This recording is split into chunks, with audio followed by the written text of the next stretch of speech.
ছাত্ৰ ছাত্ৰীসকল, তোমালোকলৈ প্ৰীতি আৰু শুভেচ্ছা জনাই আজিৰ পাঠ আৰম্ভ কৰিব লৈছোঁ। আজিৰ পাঠৰ বিষয়বস্তু হৈছে ডাইজেশ্যন।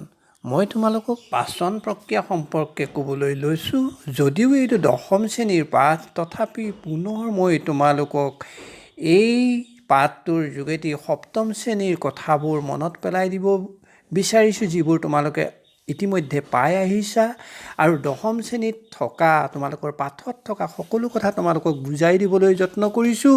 লগতে আমাৰ বাস্তৱ জীৱনত মুখামুখি হোৱা পাচন সম্পৰ্কীয় বিভিন্ন সমস্যাসমূহৰ বিষয়েও ক'ব লৈছোঁ, যাতে তোমালোকে এই ক্ষেত্ৰত কিছু সচেতন হ'ব পাৰা। এই যে দেখিছা ছবিটো, এই ছবিটোলৈ অকণমান মনত পেলোৱা আৰু এই ছবিটো ভালদৰে চাই যোৱাচোন। এইটো হৈছে মুখ গহ্বৰ বা মাউথ কেভিটি। এইডাল হৈছে খাদ্যনলী বা এছ'ফেগাছ বুলি কয় ইংৰাজীত। এইটো হৈছে পাকস্থলী বা ইংৰাজীত ষ্টমাক বুলি কয়। এইটো হৈছে বৃহদান্ত, ইংৰাজীত লাৰ্জ ইণ্টেষ্টাইন বুলি কয়। এইটো হৈছে স্মল ইণ্টেষ্টাইন অৰ্থাৎ ক্ষুদ্ৰান্ত, আৰু এয়া হৈছে ৰেক্টাম অৰ্থাৎ মলভাণ্ডাৰ। এই ক্ষুদ্ৰান্তৰ প্ৰথম অংশটোক দুঅডেনাম, এই মাজৰ এই অংশটোক জেজুনাম, আৰু একেবাৰে শেষৰ অংশটোক ইলিয়াম বুলি কোৱা হয়। আমাৰ খাদ্যবস্তুৰ অৱশেষণ এই ক্ষুদ্ৰান্ততেই সকলোতকৈ বেছিকৈ হয়। আকৌ এই ক্ষুদ্ৰান্তৰ ভিতৰত এই জেজুনাম অংশটোতেই খাদ্যবস্তুৰ অৱশোষণ সৰ্বাধিক। ক্ষুদ্ৰান্তৰ দৰে বৃহদান্তৰ 3টা প্ৰধান ভাগ আছে। এই ক্ষুদ্ৰান্ত আৰু বৃহদান্ত যি ঠাইত সংযোগ হৈছে সেইকণক চিকাম বুলি কয়, তাৰ পিছৰ অংশটোক কলন বুলি কয়, আৰু একেবাৰে শেষৰ অংশটোক ৰেক্টাম বুলি কয়। আৰু এই ক্ষুদ্ৰান্ত আৰু বৃহদান্ত সংযোগস্থলতে তললৈ অকণমান দীঘলীয়া অংশ বাঢ়ি গৈছে, এই অংশটোৰ কথা কৈছোঁ। এই অংশটোক এপেণ্ডিক্স বুলি কয়। এই এপেণ্ডিক্সৰ মানুহৰ শৰীৰত বিশেষ কাম নাছিল বুলিয়ে আগৰ বিজ্ঞানীসকলে কয়।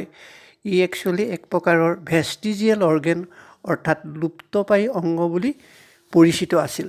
কিন্তু বৰ্তমান বিজ্ঞানিক কিছুমান ৰিচাৰ্চত দেখা গৈছে, বিজ্ঞানে বৰ্তমান কৈছে যে এই ভাৰ্মিফৰ্ম এপেণ্ডিক্সৰ ভিতৰত কিছুমান শৰীৰৰ উপকাৰী অৰ্থাৎ এলিমেণ্টেৰী কেনেল ছিষ্টেমটোত উপকাৰ কৰা কিছুমান বেক্টেৰিয়া থাকে।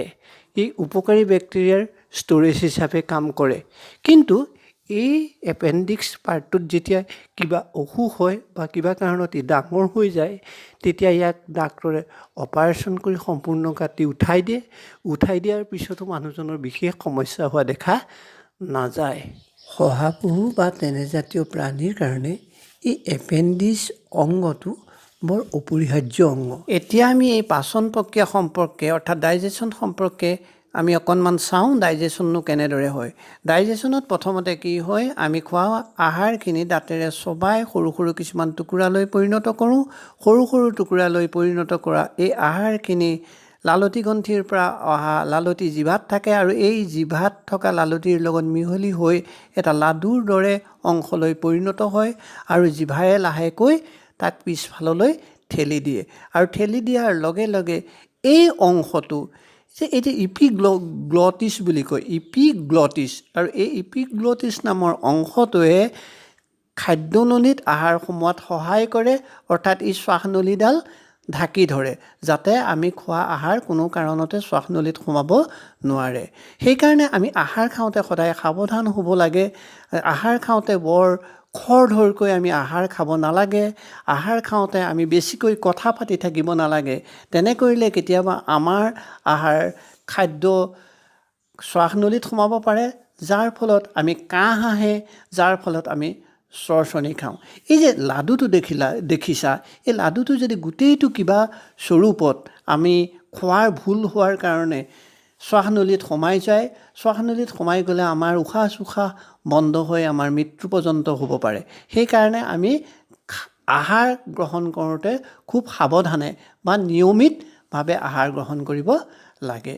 আৰু এই খাদ্যবস্তুখিনি আগবাঢ়ি গৈ থাকে, এই গৈ থকা এই যিটো খাদ্যনলীডালেদি আগবাঢ়ি গৈ থকা যিটো প্ৰক্ৰিয়া, এই প্ৰক্ৰিয়াটোক পেৰিষ্টেলটিক গতি বুলি কোৱা হয়, অসমীয়াত তাৰংগিক গতি বুলি কোৱা হয়।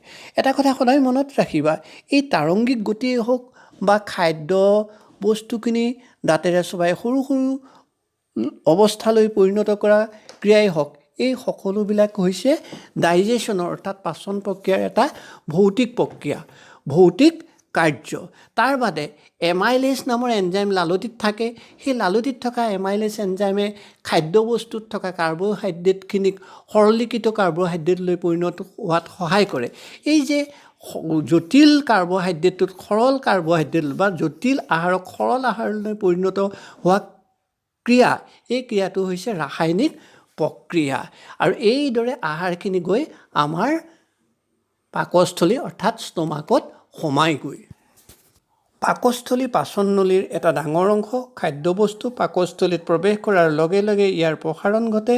পাকস্থলীৰ পেশীযুক্ত বেৰখনৰ সংকোচনে অধিক পাচক ৰসৰ লগত খাদ্যবস্তু মিহলি হোৱাত সহায় কৰে। এই পাকস্থলীত অৰ্থাৎ ষ্টমাকত পাচক ৰস নিঃসৰণ কৰা গ্ৰন্থিবোৰ থাকে আৰু এই গ্ৰন্থিবোৰক পাকগ্ৰন্থি বুলি কোৱা হয়। পাকগ্ৰন্থিৰ পাচক ৰসত হাইড্ৰক্লৰিক এচিড থাকে আৰু প্ৰটিন বিশ্লেষণ কৰা এনজাইম অৰ্থাৎ উৎসেচক পেপচিন থাকে। আৰু ইয়াত পৰ্যাপ্ত পৰিমাণৰ শ্লেষ্মা নামৰ এবিধ বিজলুৱা পদাৰ্থ থাকে। হাইড্ৰক্লৰিক এচিড থকাৰ বাবে পাকস্থলীৰ ৰস আম্লিক ধৰ্মীয় হয়, যাৰ ফলত পেপচিনৰ কাৰ্যকাৰিতা বাঢ়ে। এতিয়া এই পাকস্থলীত থকা হাইড্ৰক্লৰিক এচিডৰ কাম কি? ইয়াৰ প্ৰধান কাম দুটাই। এটা হৈছে পাকস্থলীত সোমোৱা খাদ্যৰ মাধ্যম আম্লিক অৰ্থাৎ এচিডিক কৰা, যাতে ইয়াত থকা পেপচিন এনজাইমে খাদ্যৰ প্ৰটিন অংশক সহজে হজম কৰিব পাৰে। আৰু ২ নম্বৰটো হৈছে আমাৰ খাদ্যত প্ৰৱেশ কৰা বীজাণু অৰ্থাৎ ৰোগকাৰক বেক্টেৰিয়াক ধ্বংস কৰা। পাকস্থলীত থকা শ্লেষ্মাৰ কাম কি? পাকস্থলীত থকা শ্লেষ্মাই পাকস্থলীৰ বেৰখনক সুৰক্ষা দিয়ে, কাৰণ পাকস্থলীত বহুত চোকা হাইড্ৰক্লৰিক এচিড থাকে। এই হাইড্ৰক্লৰিক এচিডে পাকস্থলীৰ বেৰখন নষ্ট কৰিব পাৰে। এই শ্লেষ্মাই পাকস্থলীৰ বেৰখন নষ্ট নোহোৱাকৈ পাকস্থলীক সুৰক্ষা দি ৰাখে। পাকস্থলীৰ পৰা আধা পাচন হোৱা খাদ্য পাকস্থলীৰ ভিনেক্টাৰ পেশীৰ সংকোচনৰ বাবে ক্ষুদ্ৰান্ত অৰ্থাৎ স্মল ইণ্টেষ্টাইনৰ ডুওডেনাম অংশত প্ৰৱেশ কৰে। এইখিনিতে এটা কথা কৈ থওঁ, আমাৰ পাচন নলীটো অৰ্থাৎ এলিমেণ্টেৰী কেনেলটো মুখৰ পৰা পায়ুলৈকে প্ৰায় 30 ফুট অৰ্থাৎ 9 মিটাৰমান দীঘল হয়। তাৰে আকৌ 7 মিটাৰমান দীঘল এই ক্ষুদ্ৰান্তটোৱেই হয়। সেইবাবে এই ক্ষুদ্ৰান্তটোৰ বহুত পাক থাকে। মনত ৰাখিবা, তৃণভোজী প্ৰাণীৰ ক্ষুদ্ৰান্তটো অতি দীঘল। এই তৃণভোজী প্ৰাণীৰ ক্ষুদ্ৰান্তত এবিধ চেলুলোজ হজম কৰিব পৰা বেক্টেৰিয়া থাকে, যাৰ বাবে কি হয়, ঘাঁহজাতীয় উদ্ভিদত থকা চেলুলোজ এই তৃণভোজী প্ৰাণীয়ে সহজে হজম কৰিব পাৰে। কিন্তু মানুহৰ ক্ষুদ্ৰান্তত এনে বেক্টেৰিয়া নাথাকে, সেইবাবে মানুহে চেলুলোজ হজম কৰিব নোৱাৰে। এইখিনিতে মই তোমালোকক পাচন প্ৰক্ৰিয়াৰ লগত জড়িত পাচন নলীৰ লগত সংলগ্ন হৈ থকা শৰীৰৰ অন্তৰ্ভাগৰ ডাঙৰ এটা অংগ যকৃত অৰ্থাৎ লিভাৰৰ বিষয়ে ক'ব লৈছোঁ। লিভাৰ হৈছে আমাৰ শৰীৰৰ দ্বিতীয় বৃহৎ অংগ। ছাল হৈছে প্ৰথম বৃহৎ জ্ঞানেন্দ্ৰিয়। পাচন প্ৰক্ৰিয়াত লিভাৰৰ ভূমিকা অন্যতম। এইডাল হৈছে লিভাৰৰ পৰা অহা পিত্তবাহী নলী। আৰু এইটো যে দেখিছা, এই অংশটো হৈছে গেল ব্লাডাৰ। এই গেল ব্লাডাৰত পিত্তৰস জমা হৈ থাকে। ই ৰেগুলেটৰৰ দৰে কাম কৰে। যেতিয়া পিত্তৰসৰ প্ৰয়োজন হয়, তেতিয়া এই গেল ব্লাডাৰৰ পৰা পিত্তৰস এই বাইল ডাক্ট অৰ্থাৎ পিত্তবাহী নলীয়েদি গৈ ডুওডেনামত পৰে। এই হালধীয়া এই অংশকণ, এইকণ হৈছে পেংক্ৰিয়াছ বা অগ্নাশয়। ইয়াৰ এটা বৈশিষ্ট্য আছে। এই অগ্নাশয় হৈছে বহিঃস্ৰাৱী অৰ্থাৎ এক্সক্ৰাইন গ্লেণ্ড আৰু অন্তঃস্ৰাৱী অৰ্থাৎ এণ্ডক্ৰাইন গ্লেণ্ড দুয়োটাৰেই কাম কৰে। ইয়াৰ বহিঃস্ৰাৱী অংশই নিঃসৰণ কৰা এনজাইমসমূহ হৈছে ট্ৰিপচিন, লাইপেজ আৰু এমাইলেজ। এইখিনিতে গেল ব্লাডাৰৰ ফালৰ পৰা অহা পিত্তবাহী নলী আৰু অগ্নাশয়ৰ ফালৰ পৰা অহা নলী একত্ৰিত হৈ স্মল ইণ্টেষ্টাইন অৰ্থাৎ দুঅডেনামত পৰিছেহি। এই নলীডালেদি পিত্তৰস আৰু অগ্নাশয়ৰ ফালৰ পৰা অহা এনজাইম একত্ৰিত হৈ স্মল ইণ্টেষ্টাইন অৰ্থাৎ দুঅডেনামত পৰে। মই তোমালোকক লিভাৰ সম্পৰ্কে কেইটামান কথা কৈ যাব বিচাৰিছোঁ। লিভাৰৰ অসংখ্য কাম আছে, তাৰ মাজতেই কেইটামান কথা তোমালোকক ক'ব লৈছোঁ। ক'ব লোৱা কথাকেইটা হৈছে, প্ৰথম কথা, লিভাৰে পিত্তৰস তৈয়াৰ কৰে আৰু এই পিত্তৰসৰ ৰাসায়নিক গুণাগুণ হৈছে ক্ষাৰকীয়। লগতে লিভাৰে আৰু এটা ডাঙৰ কাম কৰে, সেইটো হৈছে কি, ক্ষুদ্ৰান্তত অৱশোষণ হোৱা খাদ্যসমূহ প্ৰথমতে আহি লিভাৰত সোমায়, ৰক্তবাহী নলীৰে আহি লিভাৰত সোমায় আৰু এই লিভাৰত অৰ্থাৎ যকৃতত সেই খাদ্যসমূহত কিবা অপকাৰী পদাৰ্থ আছে নেকি, কিবা বিষাক্ত পদাৰ্থ আছে নেকি, তাক লিভাৰে পৰীক্ষা কৰে, মানে স্কেন কৰে। যদি কিবা অপকাৰী পদাৰ্থ পায় তেতিয়া তাক লিভাৰে ধৰি ৰাখি দিয়ে। ই এটা স্বাভাৱিক প্ৰক্ৰিয়া। কিন্তু এই স্বাভাৱিক প্ৰক্ৰিয়াটো যেতিয়া বেছিকৈ ইয়াত থকা অপকাৰী পদাৰ্থ কিছুমান, বেছিকৈ ফেটছ কিছুমান মানে চৰ্বি কিছুমান যেতিয়া লিভাৰত জমা হৈ থাকিবলৈ আৰম্ভ কৰে বা জমা হৈ যায়, তেতিয়া ইয়াক কোৱা হয় ফেটি লিভাৰ।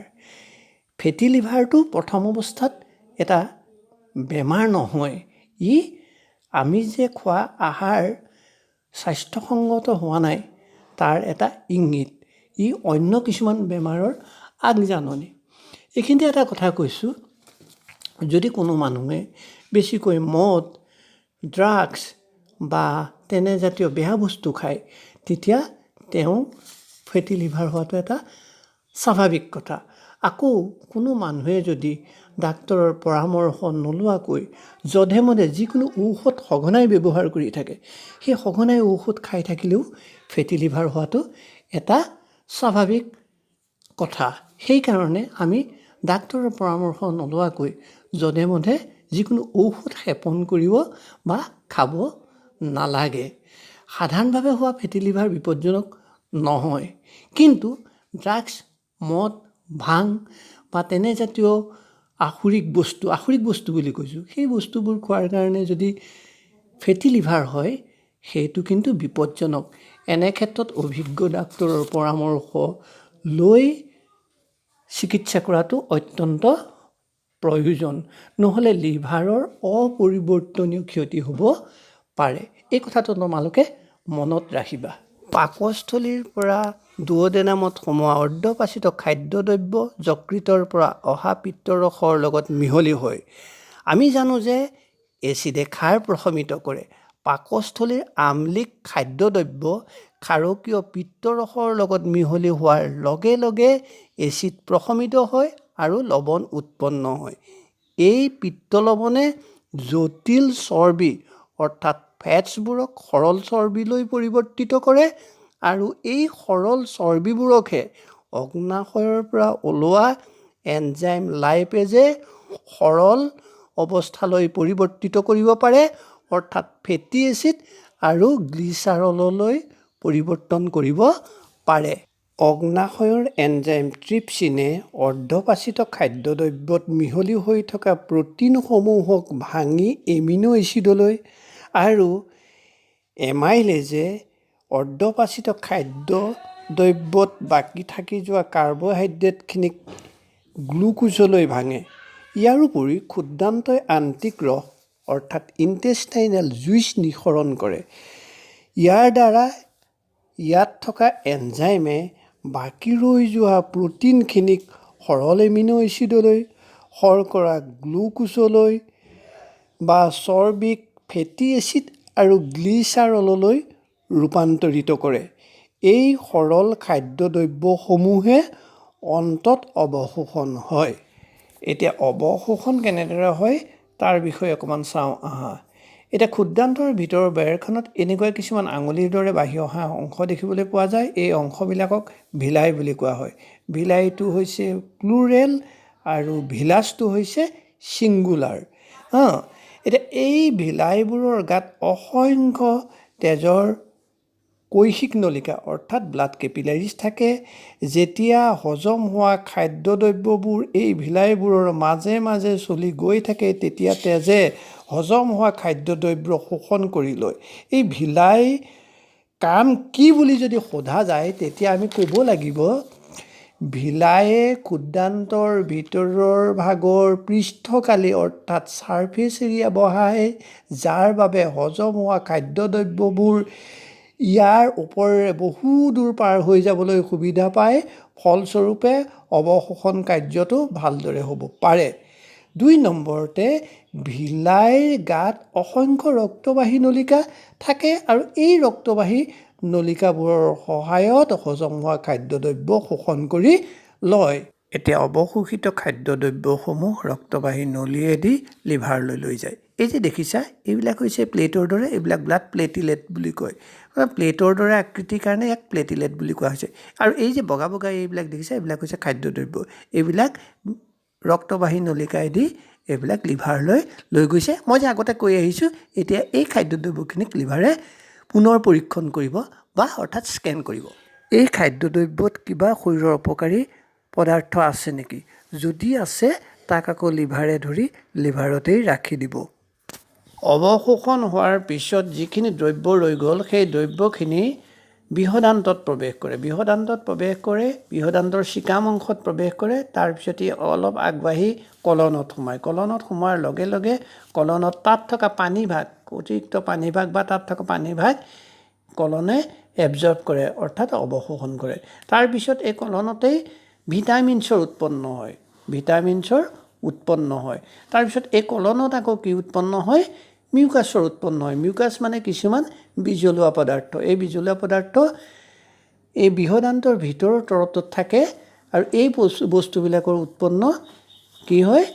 এই বৃহদান্ততেই হয়। ইয়াৰ পিছত যিখিনি অৱশিষ্ট বাকী ৰৈ থকা পদাৰ্থ, এই পদাৰ্থখিনি মলভাণ্ডাৰত জমা হয় অৰ্থাৎ ৰেক্টামত জমা হয় আৰু ৰেক্টামত জমা হৈ সম্পূৰ্ণ হোৱাৰ পিছত এটা নিৰ্দিষ্ট সময়ৰ পিছত ই মল হিচাপে পায়োৱেদি অৰ্থাৎ এনাছেদি বাহিৰ হয়।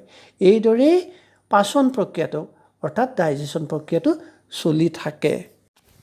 ছাত্ৰ ছাত্ৰীসকল তোমালোকক ইমানখিনি কথা ক'লোঁ যদিও মই এটা কথা এতিয়াও কোৱা নাই। আমাৰ যে এই অন্ত অৰ্থাৎ ক্ষুদ্ৰান্ত আৰু বৃহদান্ত এই অংশটোত বহুখিনি আমাৰ উপকাৰী বেক্টেৰিয়া থাকে। এই উপকাৰী বেক্টেৰিয়া বহুত থাকে।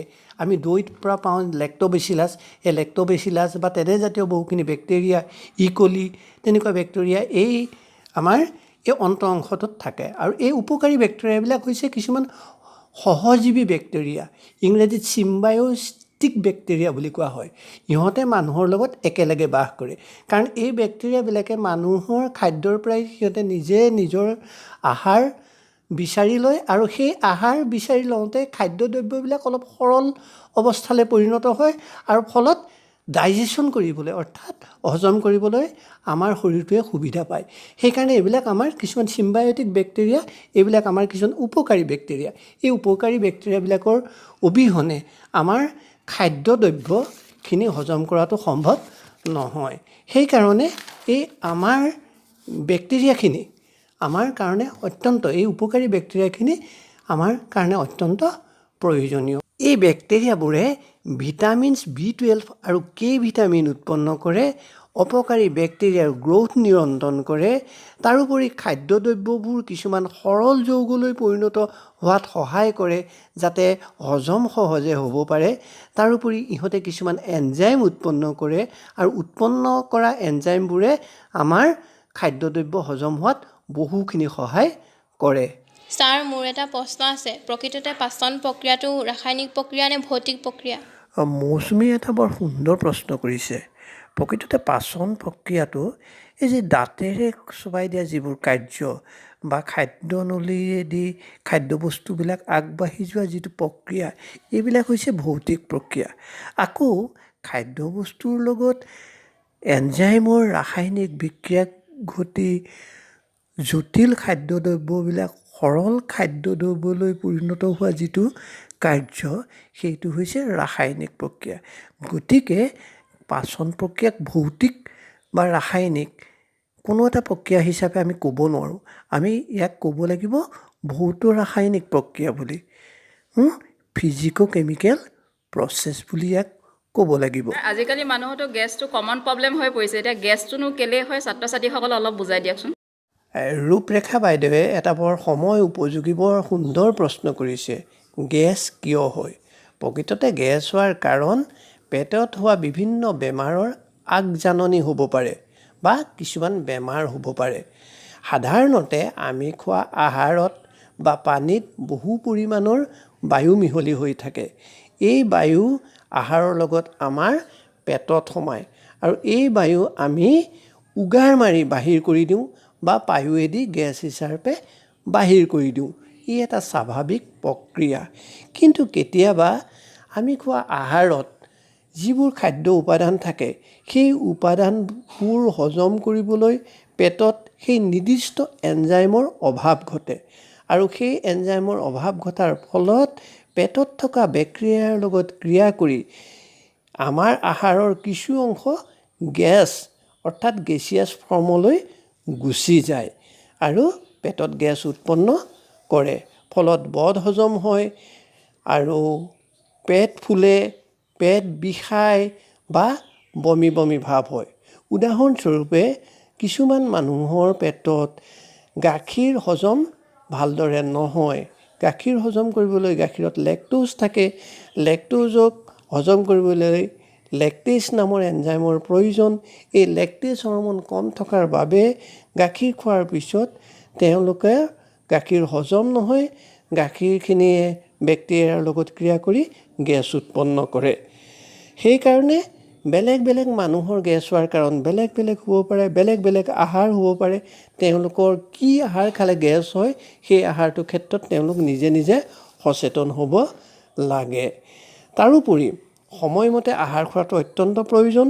যদি সময়মতে আহাৰ নাখায় পেটত বহু সময় যদি এচিড ছিক্ৰেশ্যন হৈ থাকে সিও এটা গেছ হোৱাৰ কাৰণ হ'ব পাৰে। গতিকে আমি সময়মতে আহাৰ খাব লাগে, বহু সময় ভোকত থাকিব নালাগে, পৰ্যাপ্ত পৰিমাণৰ পানী খাব লাগে কাৰণ পানীয়ে পেটৰ এচিড অলপ পাতল কৰাত সহায় কৰে।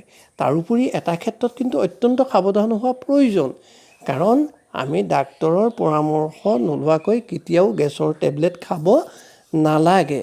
কাৰণ বহু সময়ত দেখা যায় এজন মানুহে যদি বহুদিন গেছৰ টেবলেট খাই থাকে তেতিয়া কি হয়, পেটত থকা কিছুমান উপকাৰী বেক্টেৰিয়া মৰি যায়। ফলত এই উপকাৰী বেক্টেৰিয়াবোৰ মৰি যোৱাটো এটা গেছ হোৱাৰ কাৰণ হ'ব পাৰে। বাৰু ছাত্ৰ ছাত্ৰীসকল, তোমালোকৰ লগত বহু কথা আলোচনা কৰিলোঁ। তোমালোকে এই মই লিখি দিয়া কথাকেইটা অকণমান চাই লোৱা। আজিলৈ আহোঁ।